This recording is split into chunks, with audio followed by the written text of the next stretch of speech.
The culling chamber smelled like metal and fear. 5 dragon hatchlings pressed against each other in the corner, their eyes wide and confused. They were only 3 hours old, but they already knew something was wrong. Breeding Master Corvin walked around the containment pen with his assistant trailing behind. His scaled hands held a data tablet that listed each hatchling's defects in cold medical terms. One hatchling had a wing that never formed properly, twisted at an angle that would never allow flight. Another was barely half the size she should be, a genetic mistake that made her worthless for military service. The third had scales that refused to harden, leaving her vulnerable to any attack.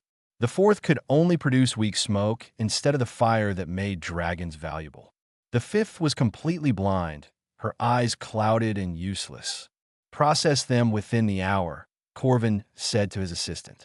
Standard protocol for genetic failures. Document everything for the breeding records. His assistant nodded and made notes. Neither of them looked at the hatchlings as living creatures. They were failed products, nothing more. In Draconid society, only perfection deserved to exist. These 5 represented shame and wasted resources. David Reed heard the conversation through the half-open door.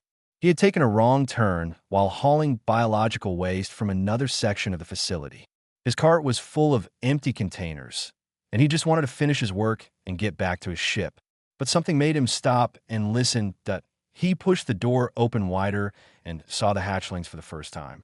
They were small, no bigger than house cats, with soft scales that caught the harsh overhead lights. The smallest one tried to crawl toward the barrier that kept them contained. Her movements were clumsy, but determined. "What are you doing here?" Corvin's voice was sharp and annoyed. "This area is restricted to breeding facility personnel only." David stepped inside, his eyes still on the hatchlings. "What happens to them?"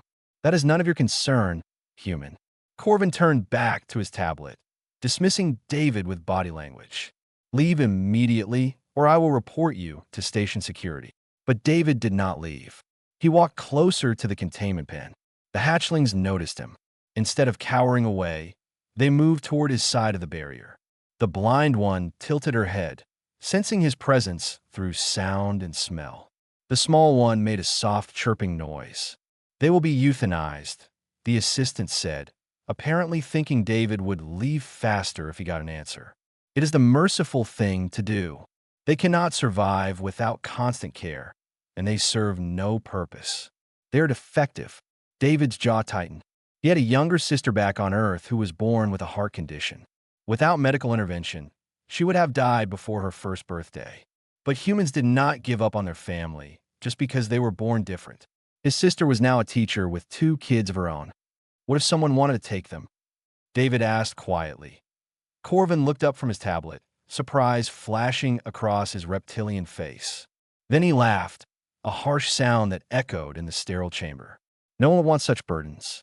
They will drain resources and die anyway despite any effort. They cannot fight, cannot work, cannot even feed themselves properly. They are less than worthless." "I will take them," David said. The room fell silent. Corvin stared at him as if David had just volunteered to jump into a star. His assistant's mouth hung open in shock. "You clearly do not understand what you are saying," Corvin said slowly. "1 defective dragon is a life sentence of difficulty. 5 is absolute madness.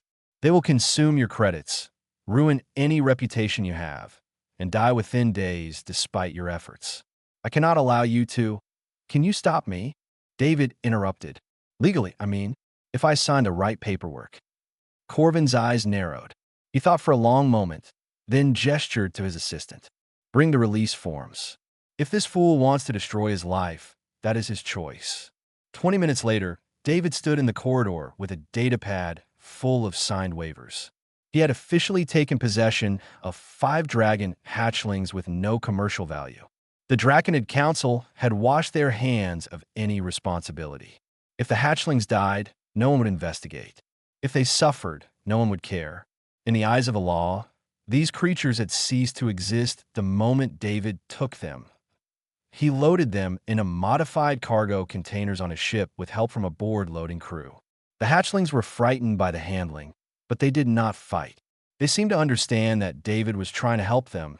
As his ship prepared for departure, David visited the cargo bay one more time.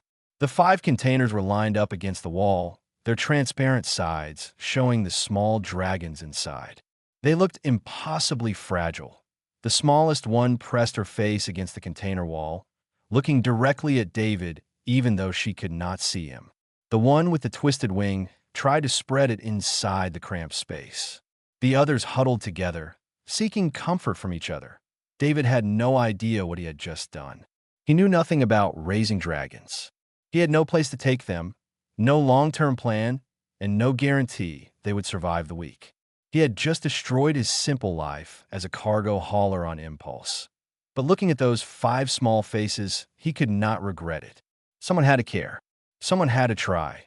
The ship's engines rumbled to life, and David strapped himself into the pilot's seat. His navigation computer showed a 6-day journey to Waypoint 7, a human-operated trade station where he could at least find temporary shelter points 6 days to figure out how to keep 5 impossible creatures alive. David took a deep breath and engaged the engines. Behind him in the cargo bay, the hatchlings felt the ship move. They were leaving the only place they had ever known, heading into an uncertain future with a strange alien who smelled like compassion and determination. The breeding facility grew smaller in the rear cameras until it disappeared completely. Corvin watched the departure from his office and made a final note in his log. Human collected refuse specimens. Expected survival time, less than 1 planetary rotation. He closed the file and moved on to inspect the next clutch of eggs. The 5 defective hatchlings were already forgotten, erased from official records as if they had never existed at all. The cargo bay was freezing at night and too hot during the day. David had never realized how difficult temperature control could be until he had 5 cold-blooded creatures depending on him. The hatchlings huddled together for warmth when the ship's systems cycled to night mode, and they panted with open mouths when the heating kicked in too strong. He named them on the 2nd day because calling them the small one or the blind one felt wrong. The hatchling with the twisted wing became Patch. The tiny one became Bit. The one with soft scales became Silk. The smoke breather became Ash. The blind one became Echo. Naming them made everything feel more real and more terrifying. Feeding them was a nightmare. David tried standard protein supplements first, the kind used for most reptilian species. All 5 hatchlings vomited within an hour. He tried raw meat from the ship's food stores. They ate it, but could not digest it properly. Their waste smelled toxic, and Silk developed a rash across her soft scales. On the 3rd day, David was ready to panic. The hatchlings were getting weaker. Bit barely moved from his corner. Echo made sad whimpering sounds that cut through David's heart like knives. He spent hours searching the Galactic network for information about dragon nutrition. Most files were locked behind expensive paywalls or restricted by the Draconic Council. What little he found was generic and often contradictory. One source said dragons needed high calcium. Another said too much calcium would kill them. In desperation, David posted a message on a human network forum explaining his situation. The responses came in quickly. Some people called him crazy. Others offered useless advice. But a few messages stood out that a former veterinarian from Earth suggested trying small insects and mixing different protein sources. A xenobiology student recommended checking the temperature of the food, not just the room. An animal handler who had worked with reptiles back home explained that young dragons might need their food partially digested first. David tried everything. He heated the meat to body temperature. He mixed it with crushed supplements and a bit of the ship's vitamin paste. He cut it into tiny pieces that the hatchlings could swallow easily. Patch ate first, cautiously tasting the mixture before taking a full bite. Then Ash joined her, then Silk. Bit needed encouragement, but eventually he ate too. Echo waited until David placed food directly in front of her, letting her smell it first. They kept it down. For the first time in 3 days, the hatchlings had a proper meal. David nearly cried with relief. Over the following days, he began to understand them better. Patch was brave and always tried new things first. She used her tail to balance when her twisted wing made her wobble, and she could actually glide short distances by adjusting her body position. Bit was incredibly fast despite his size, darting around the cargo bay so quickly that David lost track of him. Silk's soft scales made her sensitive to every vibration and air current. She could feel David approaching before he entered the bay.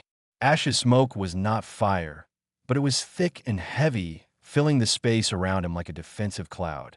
Echo navigated perfectly by sound, clicking her tongue and listening to the echoes bouncing off the walls. They were not broken. They were different, and their differences made them amazing. David received a message on the fourth day from Dr. Patricia Webb, a xenobiologist who had seen his forum post. She warned him about something important: dragon hatchlings imprint on whoever cares for them in their first weeks of life. The bond goes deeper than simple pet ownership. If they survived, they would consider David family forever.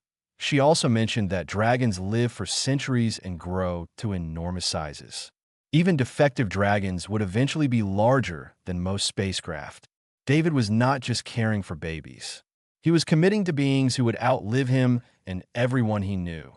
That night, David sat in the cargo bay with all 5 hatchlings.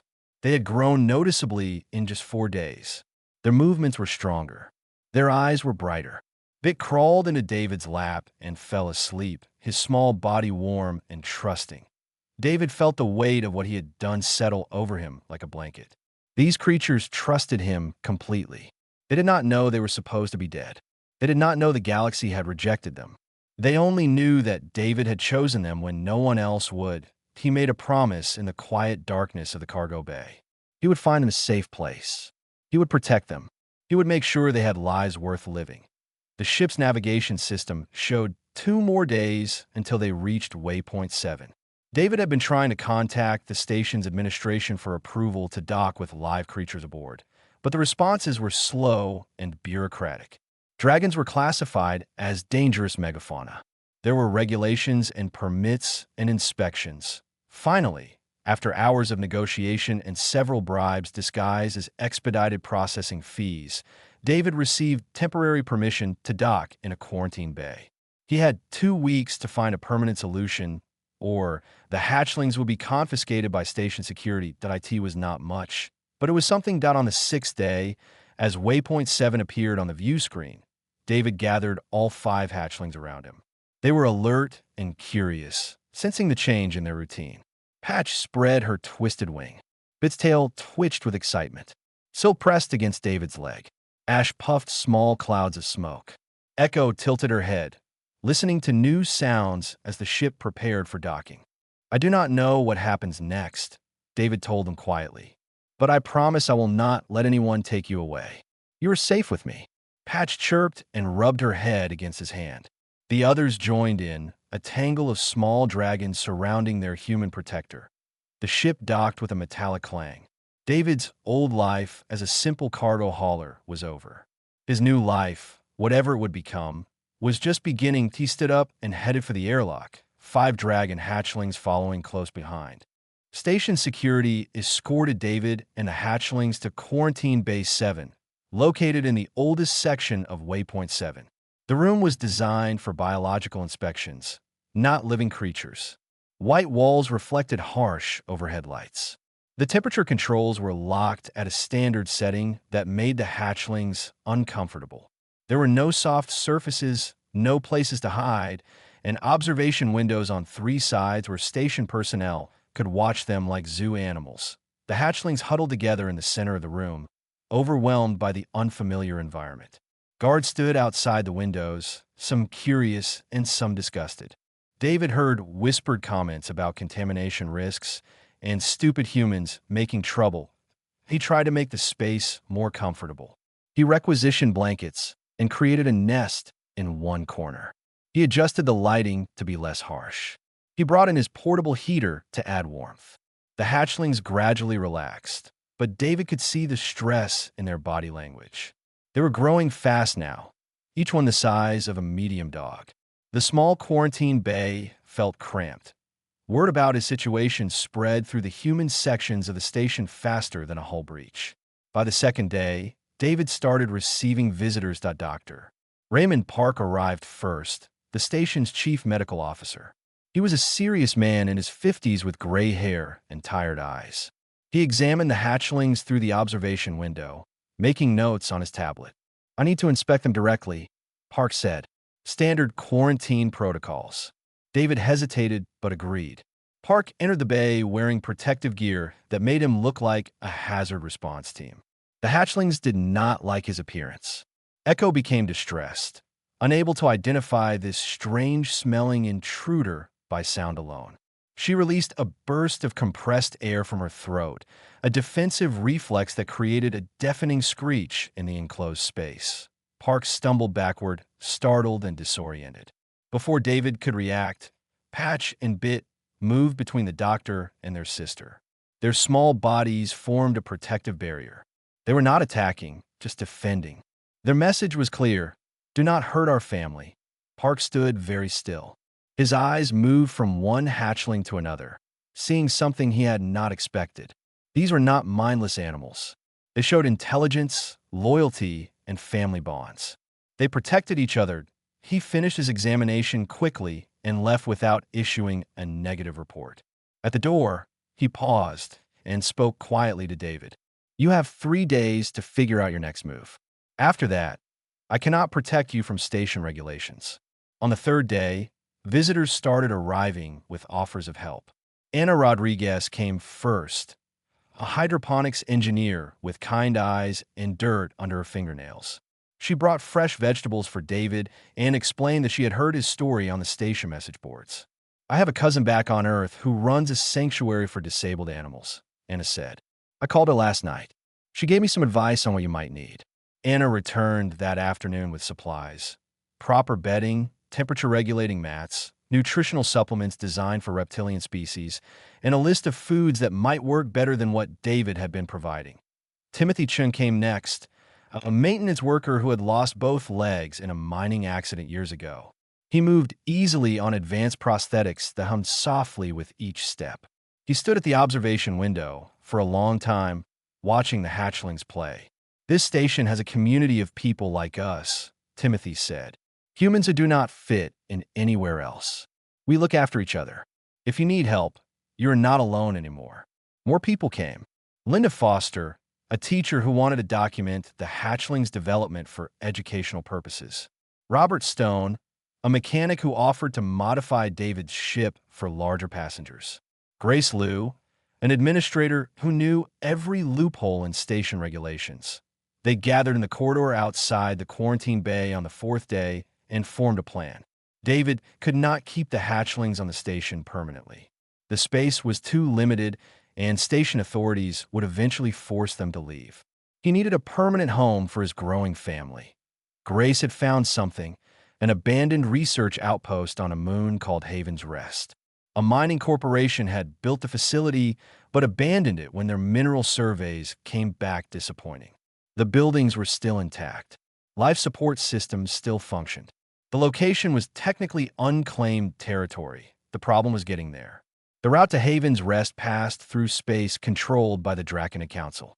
If they discovered David was transporting their former property, they might demand its return or destroy his ship to preserve their breeding program's reputation.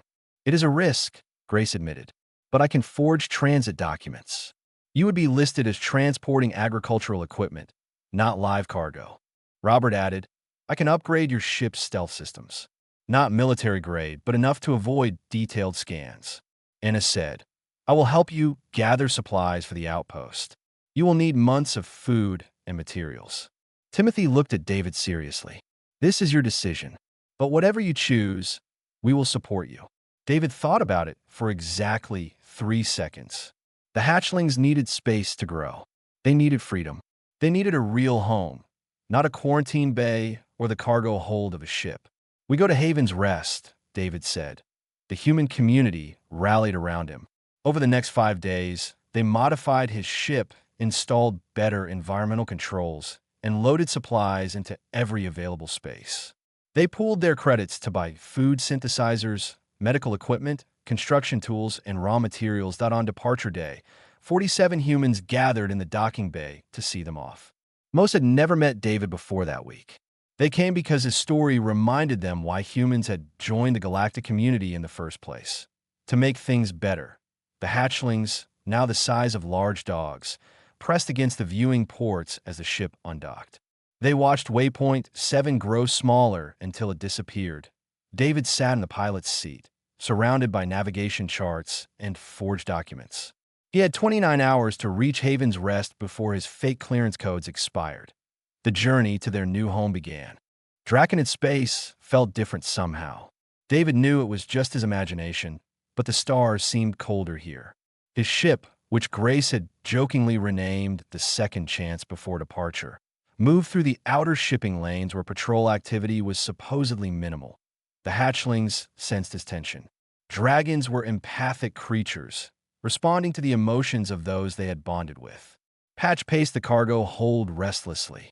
Echo remained perfectly still, her head tilted as she listened to every sound the ship made. Ash unconsciously released small puffs of smoke that David had to vent before they triggered the ship's fire suppression systems. The first checkpoint came 4 hours into the journey. A Draconid patrol vessel appeared on the scanner, its transponder identifying it as a border security craft. David's heart hammered as he received their hail. Unidentified cargo vessel. Transmit identification and manifest immediately. David sent the forged documents Grace had prepared. His cargo was listed as agricultural equipment and prefabricated housing components. Nothing suspicious. Nothing worth a detailed inspection. The Draconid officer who appeared on his screen looked young and bored. He barely glanced at the manifest before waving David through. Proceed on current heading. Welcome to Council Space. The connection closed. David's hands shook on the controls. 3 minutes of conversation that felt like 3 hours. 25 more hours to go. The second checkpoint was not so easy. 12 hours into the journey, a more thorough inspection station ordered David to hold position. The scanner operator had noticed unusual heat signatures in his cargo bay. Life signs that did not match the listed cargo. Explain the biological readings from your hold, the inspector demanded. She was older, more experienced, and far more suspicious than the first officer. David had prepared for this.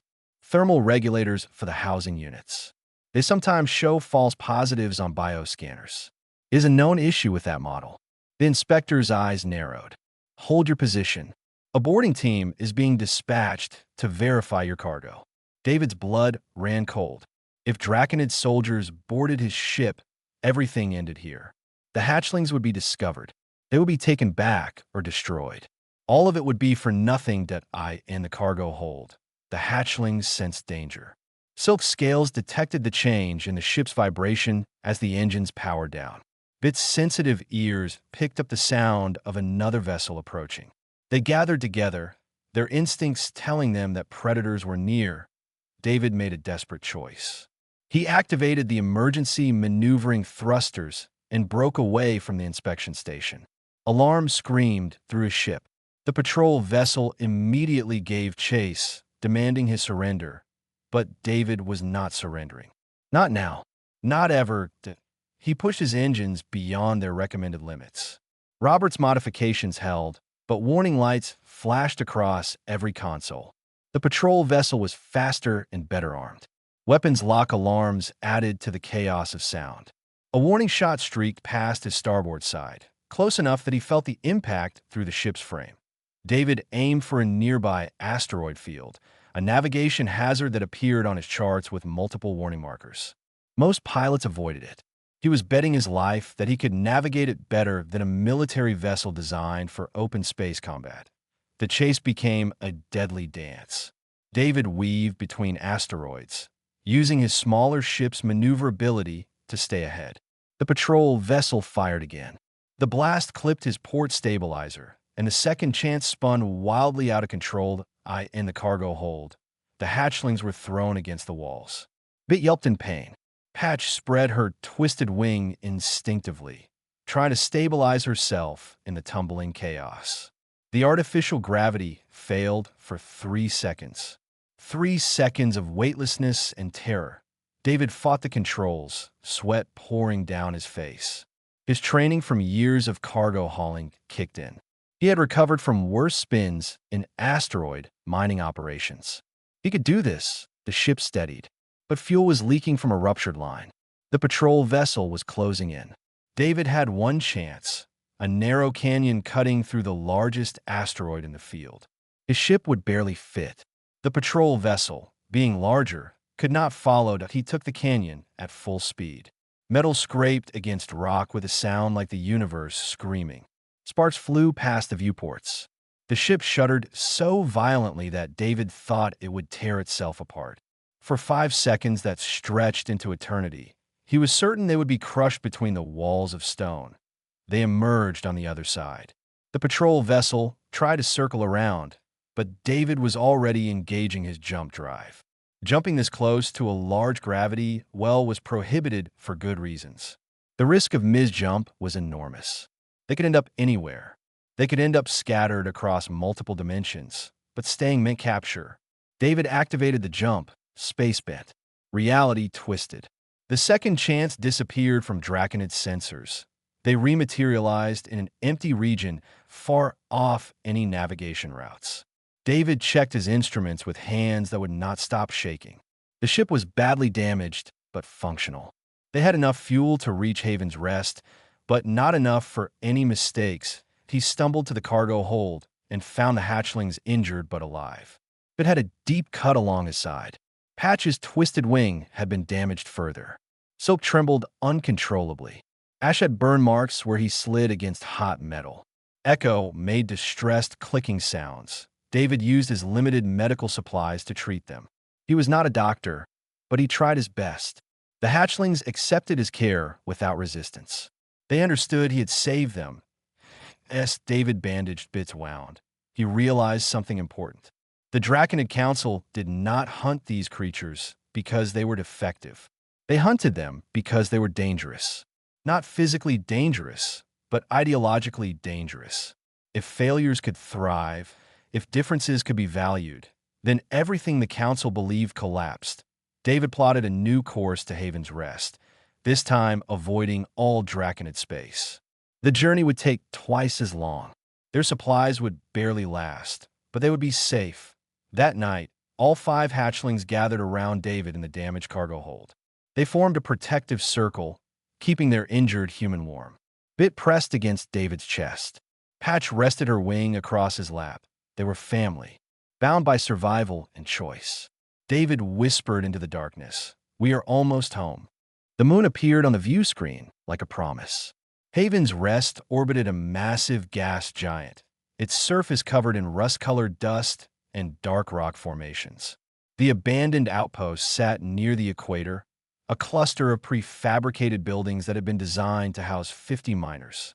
Now it housed 1 human and 5 dragons. David's landing was rough.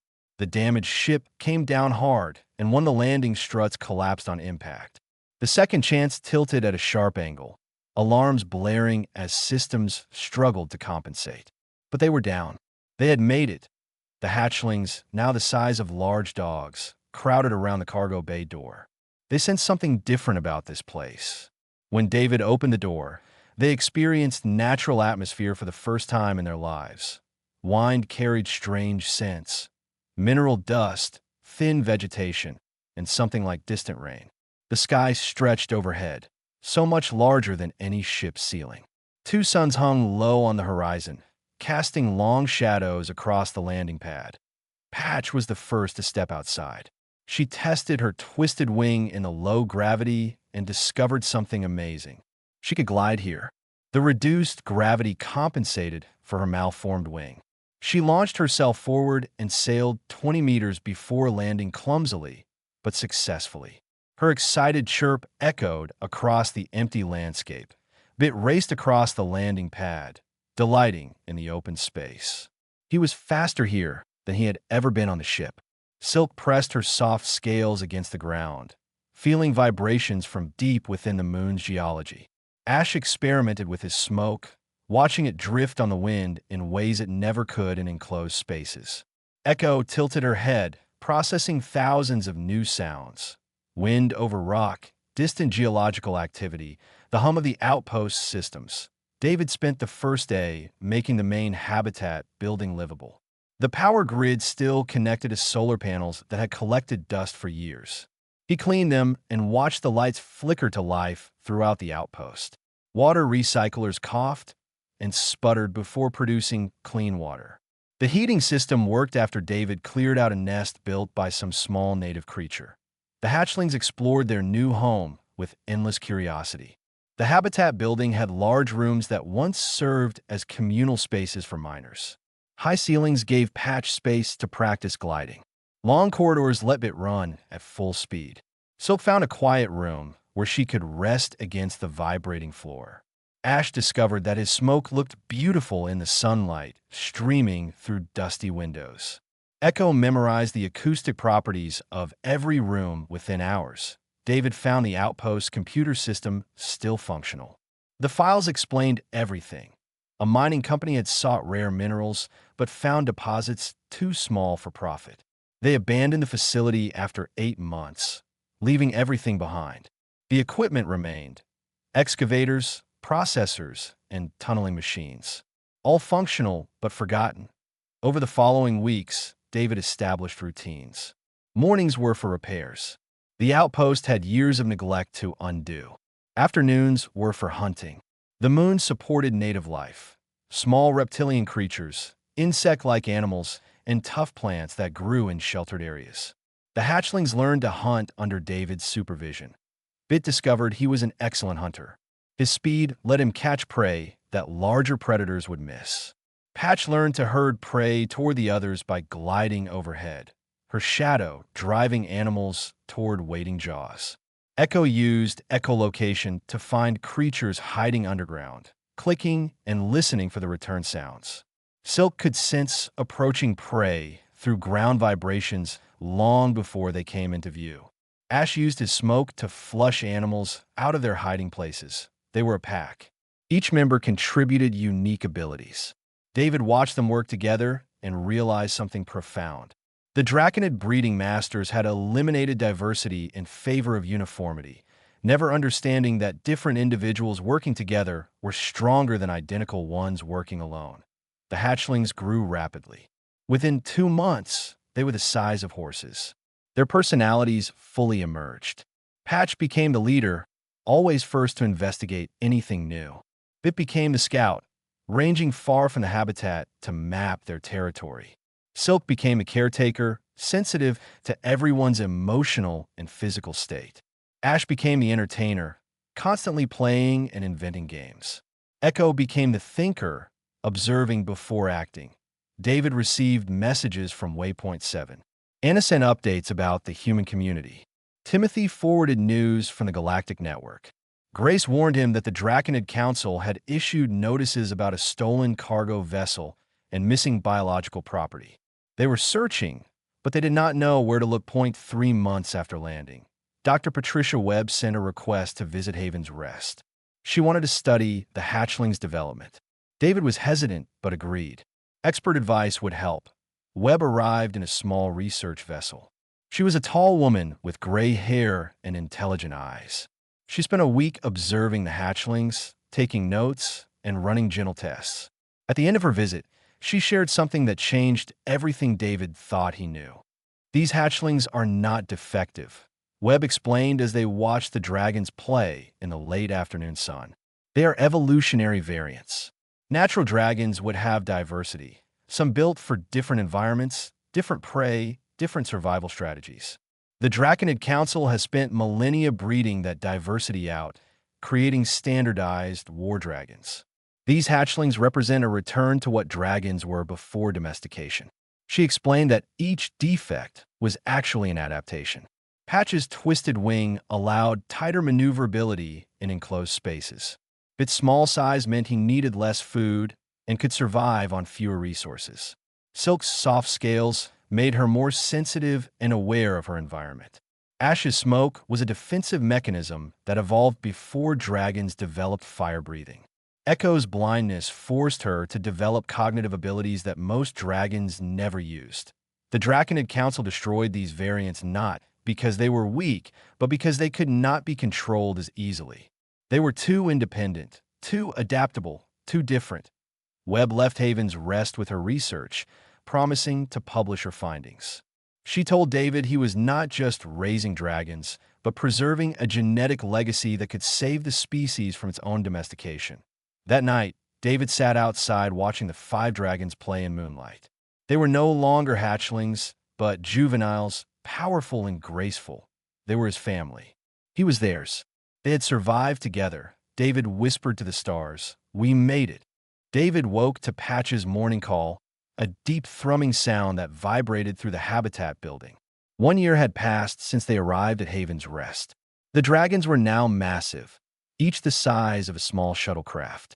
They could no longer fit inside the habitat comfortably, so David had converted the old mining hangars into their sleeping quarters. The outpost had become more than a hiding place. It had become a sanctuary. Word had spread through the human network about Haven's Rest. David received messages from across the galaxy, people asking if he would take in other unwanted creatures. Animals rejected for being different. Beings deemed unworthy of life by their own species. David said yes more often than he said no. The sanctuary now housed the 5 dragons plus 12 other creatures. A 3-legged predator from Kelver who had been abandoned by her pack. A T-Charwynen who could not join the hive mind because of cognitive differences. A scarred creature from Feliner who had survived laboratory experimentation. Others who had nowhere else to go. David was not alone anymore. Anna Rodriguez had arrived 4 months ago, leaving her job to help run the sanctuary. Timothy Chun visited for month-long stays, using his engineering skills to expand the facilities. Linda Foster recorded everything, creating educational materials. Robert Stone sent supply shipments whenever possible. The sanctuary operated on donations from the human community and sympathetic aliens. It barely broke even, but it worked. The 5 dragons had become the sanctuary's guardians. When new arrivals were frightened or aggressive, the dragons calmed them. Patch's commanding but gentle presence put nervous creatures at ease. Its playfulness helped anxious animals relax. Silk's sensitivity allowed her to detect emotional distress before anyone else noticed. Ash created smoke barriers to give frightened creatures privacy. Echo's patience taught others that different abilities were not disabilities. David watched them interact with residents and felt profound pride. These dragons, who were supposed to die within hours of hatching, had become teachers and protectors. But peace could not last forever. 6 months into the 2nd year, Grace Lu sent an urgent message. The Draconid Council had discovered Haven's Rest. They knew what David had been doing. They were sending a delegation to reclaim their property. David had 3 days to prepare. He contacted everyone who had helped him. Humans on Waypoint 7, xenobiologists who had studied his dragons, Galactic News Services. He told them what was about to happen. The response was overwhelming. Hundreds of humans across dozens of systems pledged support. Several alien species who had also suffered from strict genetic policies offered assistance. Dr. Webb published her research early, providing scientific evidence that the defective dragons were actually valuable genetic variants. The Galactic News picked up the story. Images of the sanctuary spread across networks. Dragons playing with disabled aliens. Humans caring for abandoned creatures, a community built on the principle that all life had value. Public opinion shifted. The Draconid Council faced criticism from unexpected sources. Questions were raised about their culling practices and treatment of genetic diversity. When the Draconid delegation arrived at Haven's Rest, they found 50 humans standing with David. The delegation was led by breeding Master Corvin, the same individual who had signed the release forms 2 years earlier. Corvin stepped off his ship with 4 armed guards. His eyes swept across the sanctuary, taking in the modified buildings, the various creatures, and the 5 enormous dragons watching from the hangar entrance. "I am here to reclaim council property," Corvin announced.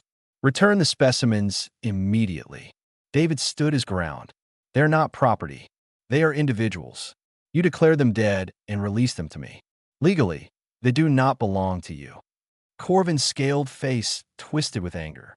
"They are council genetic material bred over millennia.